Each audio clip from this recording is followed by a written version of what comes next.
What is up, guys? It is James and I am back with another video. Today is going to be a trade recap. First trade back since taking a payout, and we caught a dub. So today I made $2,580 today across my 5 accounts. We're going to hop on over to topstep. As you can see, $516 for the P&L. I do have my 5 accounts right here, 50K accounts, and then on top of that, I'm actually trying to pass 150K, 150K combines. So as I'm trying to pass that, I'm going to be copy trading it with my Express account, and the plan here is to either blow my accounts or I get 9K on my combine, and if I get 9K on my combine, then that means my balance would get to 10K and I would take out another payout, and that would be a max payout. So that's the goal going forward. Either I'm going to be risking heavy, so I'm being patient with these setups. Even on combines, I'm trying to be patient with them, but what I'm trying to do is just risk really heavy and either pass these combines or blow it, and then on top of that get another payout, max payout, or either blow those accounts. So we'll see what happens, but on top, I'm just trying to take good setups because I do not want to be cycling through evals just because they are pretty expensive. But that's enough yapping. We'll go ahead and get to the trade recap. As you can see, my balance is $2,200 now after this win. And what I was trying to do was I was trying to basically full port my balance. So I had like a $1,600 or $1,700 balance. I want to full port that, try to get these combines passed, and then try to also build up this balance if I take good setups. But I wasn't able to full port today, and we'll get to that. So let's hop on over to ES. Pretty straightforward day. Let's bar replay all the way to market open. So this is where we were currently sitting at market open. If we go to the 4-hour time frame, ignore this candle right here. Let me actually remove all these drawings on ES and NQ. But as you can see, we had previous day high and previous day low right here, and we were sitting around this previous day equilibrium. Just off this time frame right here, I wasn't fully sure where we want to go in the market. It looks like we can either we tapped into previous day equilibrium, and then it looks like we were pushing up. So during the day, during market open, I was actually bullish bias for the day. I want to see previous day high get taken, but I don't stick to my bias. If price is doing something and it's going against my bias, I'm going to flip my bias. So going in, looking at the 1-hour time frame, as you can see, let's actually look at the 15-minute time frame. So right here, we actually have SMTs.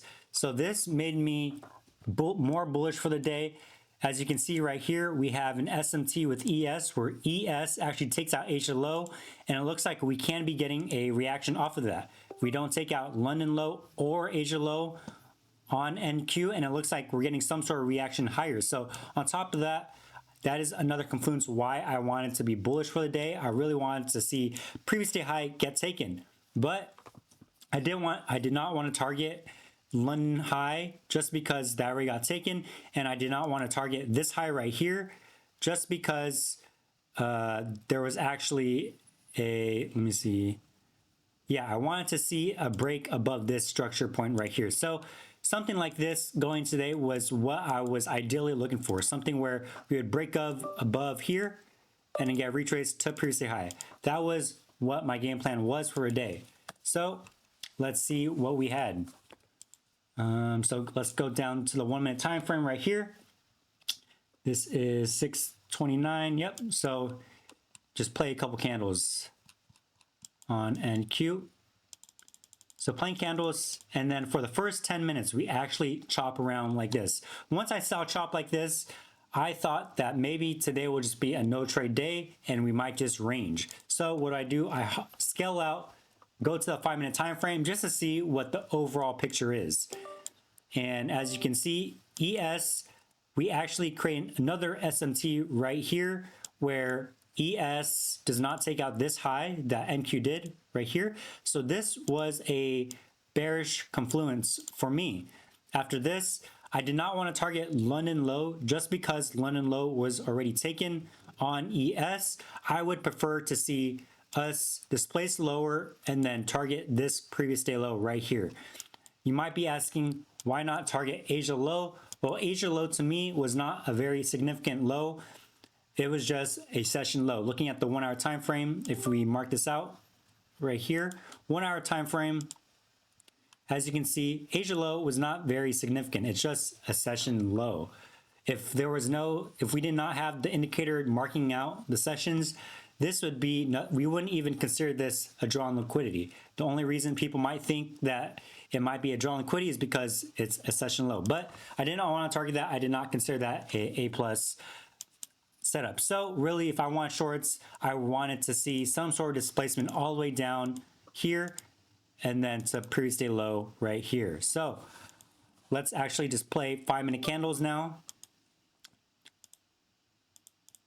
So we get displacement, and then finally we take out Asia low right here, and then let me actually mark out draws on liquidity for ES as well.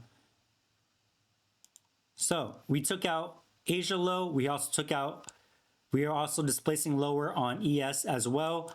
Previous day low is right here that I marked out, as you can see. And on ES, both ES and NQ did not take out previous day low yet. So what do we see? We see this 5-minute gap form right here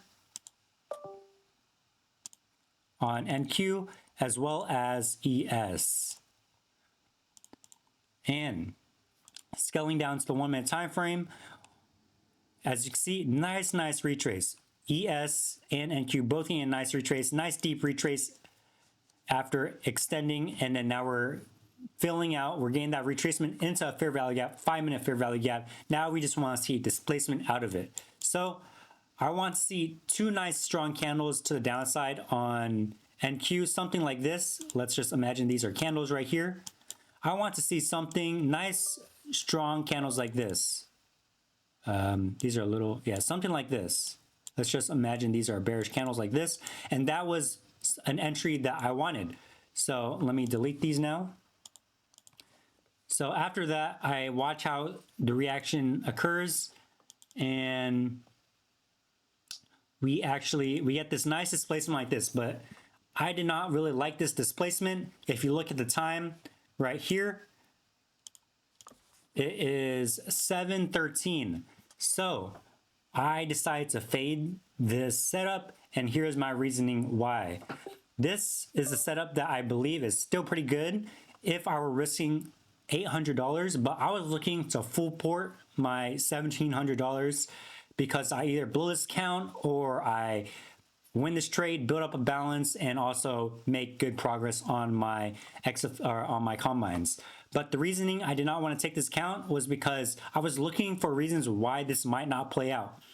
Looking at this right here, as you can see, these displacement candles aren't that convincing. The only real convincing displacement candle is this candle right here, this big candle right here. I wanted 2 of these to occur.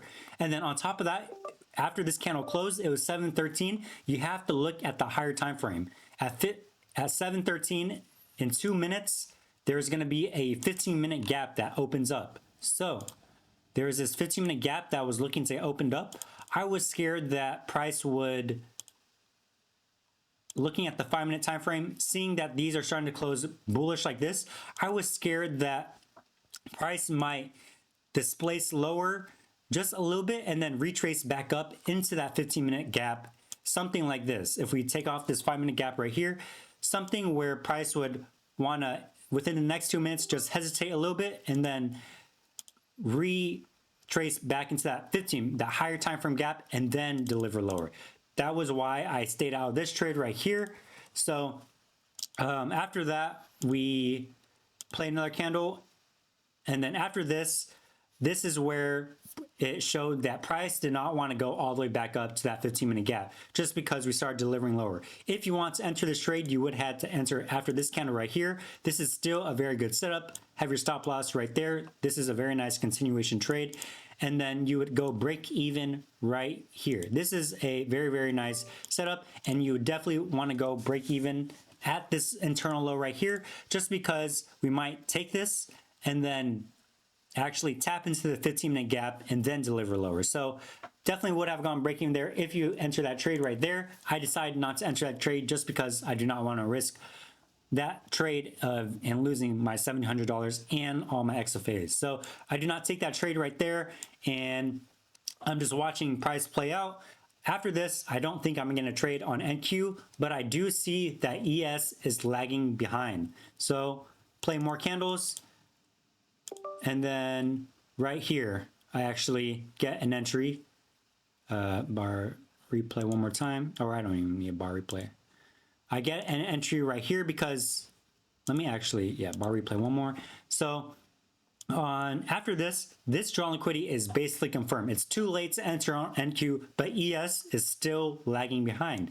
And this draw liquidity is just confirmed. You already know NQ is leading. It's going to hit the strong liquidity. ES is following. This is delivering off of the 5-minute gap. As you can see, this is just a textbook trade. So what I do is I actually enter on ES, and with my balance that I had on my X phase, I had a $1,700, and with the scaling plan, if you guys don't know, if you don't have a balance, I believe if it's $1,500, you can if you have a balance over 1,500, you can risk 3 minis, I believe. So I was only able to risk. I took this trade right here, and I went in and, yeah, I took this trade right here, and I went in with 3 minis since that was the max amount of contracts I can go with.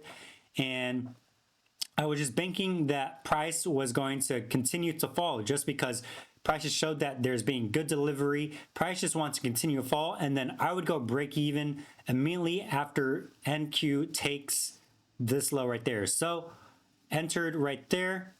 I actually get a fill all the way down here. Actually, I had my stop loss right here, and I was honestly targeting more because I want profits to run. So this is a 1-to-1 right here, but I enter right here. TP gets maxed right away, but I don't have my TP right here. I had it all the way down here.